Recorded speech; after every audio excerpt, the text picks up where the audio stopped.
దేవుని నామానికి మహిమ కలుగును గాక. ప్రియ దేవుని బిడ్డలారా, ప్రతి ఉదయకాలం ఈ దినం దేవుని వాగ్దానం చూస్తున్నా ప్రియ దేవుని బిడ్డలందరూ ప్రత్యేకమైన వందనాలు. దేవుని బిడ్డలారా, మరి ఈ దినం దేవాది దేవుడు మనతో ఏం మాట్లాడుతున్నాడు చూద్దాం. పరిశుద్ధ లేఖన గ్రంథంలో నుంచి ఎఫెసీయులకు రాసిన పత్రిక 4వ అధ్యాయము 8వ వచనం చదువుకుందాం.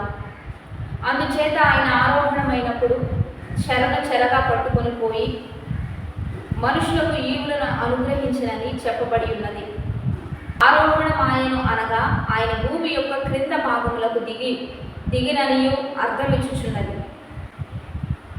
దిగినవాడు తానే సమస్తమును నింపునట్లు ఆకాశ మండలం అన్నిటికంటే మరి పైకి ఆరోహణమైన వాడనై ఉన్నాడు.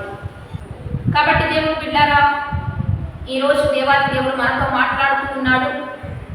ఆయన భూమి యొక్క క్రింద భాగంలోనికి వెళ్ళినట్లుగా అక్కడ చెరలో ఉన్న వారందరినీ చెరగా పట్టుకొని పైకి ఆరోహణమై వెళ్ళిపోయినట్లుగా మనం చూస్తూ ఉన్నాం.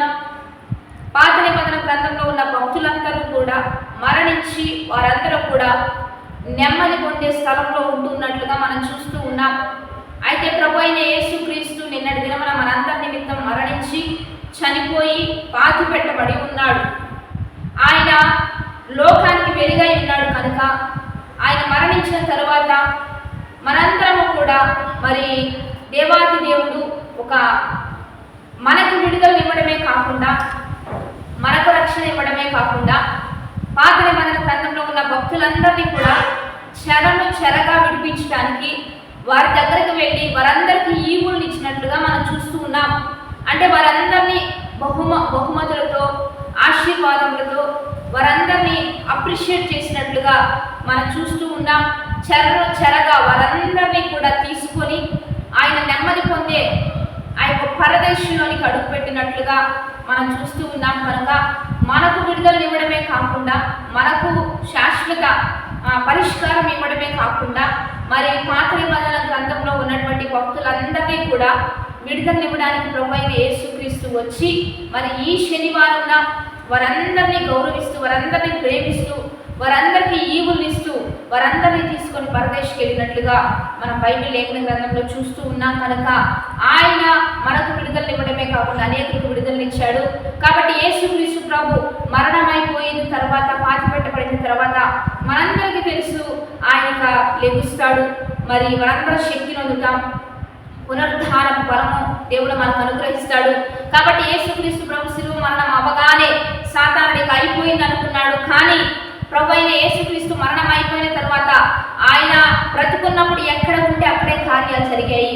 అనేకులు ఆయన ఎద్దుకు వచ్చేవారు, అనేకులు ఆయన ఎద్దుకు వచ్చి స్వస్థత పొందేవారు. యేసయ్య ఎక్కడికి వెళ్తే అక్కడ అద్భుతాలు జరిగేవి.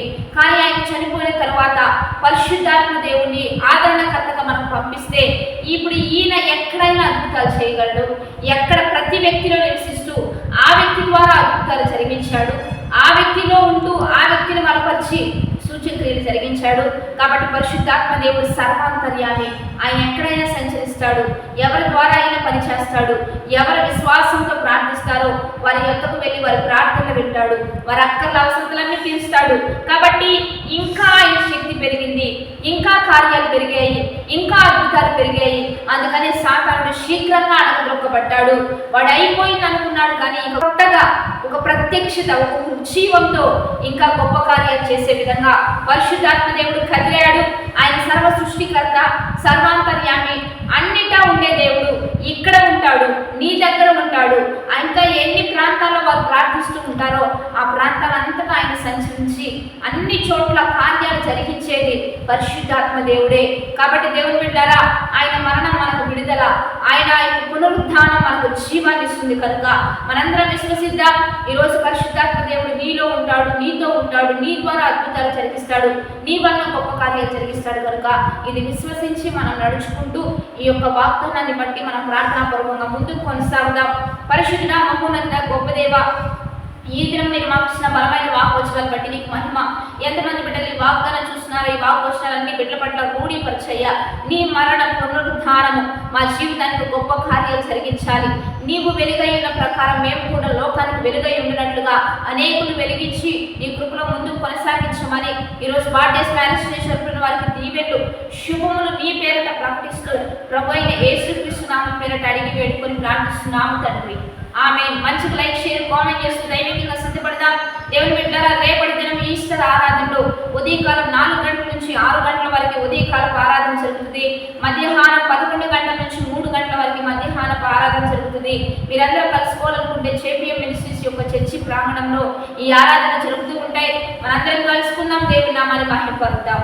ఆమేన్.